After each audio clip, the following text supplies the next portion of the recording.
Hello everybody, this is another Hot Wheels collector video.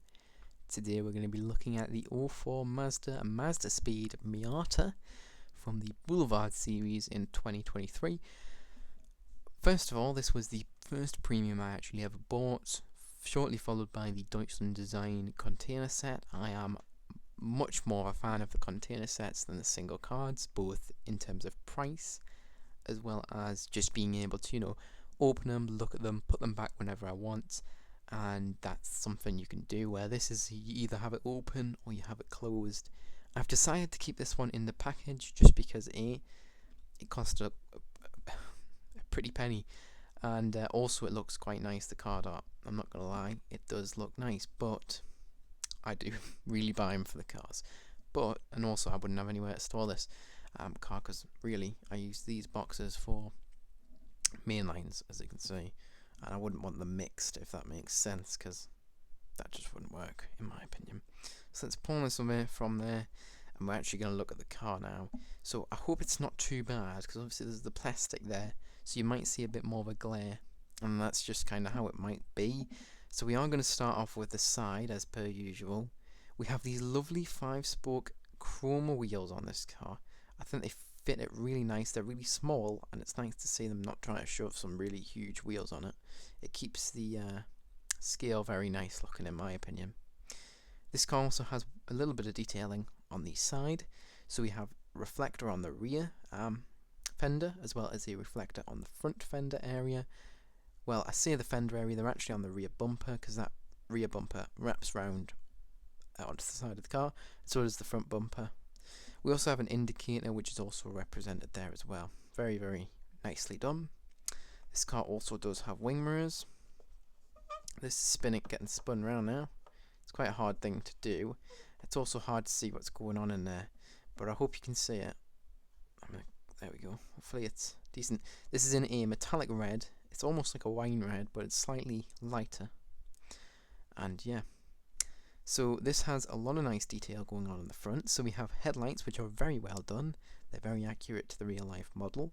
We also have the Mazda badge, and we also have some fog lights, which are lower down. There are two, but you can only see one from this angle. I'm really sorry about it, but it's just the packaging. And we also have a grille, which is done near the bottom of the car. That's done using the base, the plastic, which is used to create the interior. Very nicely done, and very high quality looking. Now let's actually have a look at the back of the car. Hopefully you can see that as well. It's quite horrible to see, I know, but there you go. There we go, we've got a bit more focus there. So we have the Mazda badge, which is nicely done. We also have Miata written, and also MX5. All that detailing done. We also have the black license plate, which has the Mazda logo as well as Mazda written. We also have some lovely rear lights, which have been done there very nicely as well. Very accurate to the real life one. I do really like it when they actually do that instead of just some red dollops of tampo. It really does add that extra realism level. Alright, and the top here, you can see that sort of, kind of. It's a convertible, and the interior is done very nicely. I'll try and focus it in there. I'll zoom it, hopefully. There we go. Hopefully you can see the interior. That's well done. You can see everything, the handbrake, the gear shift knob, steering wheel, seats, everything's done very nicely and to a nice standard. What's also nice about the front windshield is it is not just standing alone plastic. They have gone ahead and outlined it with this nice red, which is the same as the colour of the car. And that is just way more accurate to the real life model, but it wouldn't have surprised me if they just decided to just slap the windshield on. But they actually did go that extra mile for that, and this is a really nice casting. So yeah, that's really it for this one. There's no hood tampo or rear tampo. This is just one of them ones where it's just going to have to stay in the package. That's the best review I can give you, unfortunately. Also, what's worth mentioning is, of course, the base is black metal, and it's metal, so it has rear riders as well, which are made of rubber. And yeah, really that's it for this car. So I really am a big fan of this. I think it's a really underrated Miata, because obviously you've got the original one, which is like from 1990. That one is really nice looking, but I think it's like, you know, the textbook one, if that makes sense. It's the one everybody thinks of when you go MX-5. This one is the generation after it, and I think I prefer this generation after, you know, looking at this one for longer. Before I got this model in Hot Wheels form, I actually didn't think that. I was very much the opposite.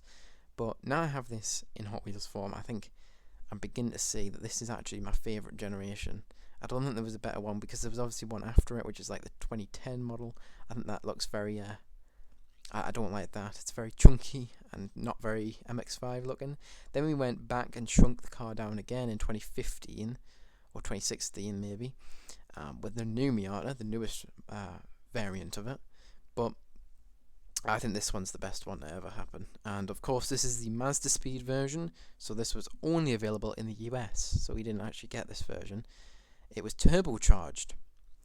The only turbocharged Miata when this was made. They'd never made a turbocharged one before. It was all naturally aspirated, and this was a really, really kind of almost landmark type achievement. It was a big, massive achievement in Mazda, and this little thing was like a little go-kart, super powerful, weighed nothing because it's a tiny little go-kart car almost, and yeah, it was really, really nice, especially at the time. And it was just a shame that it was made in such limited quantity, because people just kind of, well, A, it was only made in America, and I just don't think there was much demand back then. But if this same car was released now, I think it'd be gobbled up really, really fast, and it would sell out rapidly. Anyways, what do I actually rate this casting out of 10?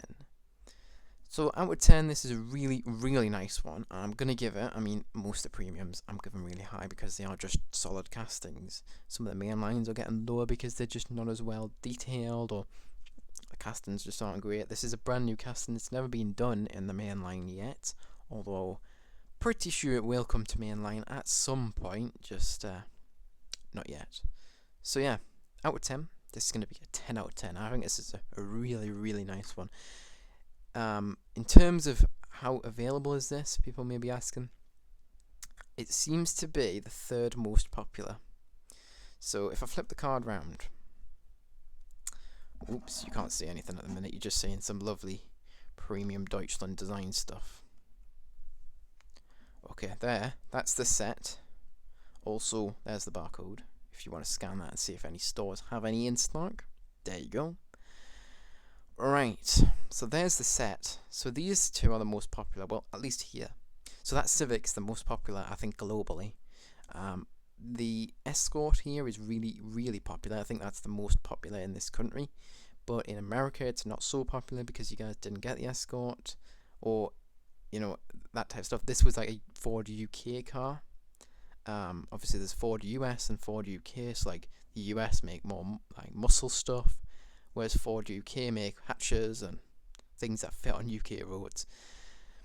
The T1 is quite popular here, but I would say this is the third most popular, the Mazda, and then that Impala just sits. It just sits on the pegs. I think there's multiple reasons for it. A, we didn't get the Impala in the UK. And B, this is kind of a casting, in my opinion. I mean, the wheels are humongous. I suppose that is kind of the design of the car in real life as well. And this car also doesn't have wing mirrors, which we need to start adding them Hot Wheels at this point. I mean, people really, really do want them, especially at this price point. It's fine in mainline, you know, it's totally okay if they don't have them. It would be nice to have them, but it's totally okay. But this, when it's actually, you know, aiming at collectors, I don't understand the logic behind not adding the wing mirrors to them. Anyways, solid one. This is, I think this might be my favourite, although that Escort's really nice. I think the Civic's quite overrated, but it is a nice one. It is nice, I'm not going to lie. But I think it is overhyped. I think the hype's far too much. I think this one's cooler. I do think this one's cooler, but them three are the main ones for me. The other two are not great. I do like the T1, but it's just the colours on it don't hit it. And that Chevelle SS, or not Chevelle, Impala. Why did I say Chevelle? I don't know. the Impala SS. It needs wing mirrors, so next time we release this casting, please add wing mirrors. Anyway, I'm just ranting now and talking about nonsense that you probably aren't interested in. You're here for this car and this car only. Very, very nice car. And yeah, make sure you pick it up. Although I say that, it's quite steep price here in the UK, but in America you guys have it really nice. So yeah, I mean, go ahead if you're in America. Here, weigh it up. If you like the car, grab it. If not, don't. If you're new, make sure to subscribe. If you enjoyed, make sure to like and share this with anybody who may be interested. Anyways, that is it for this video. See you guys in the next one. Bye bye.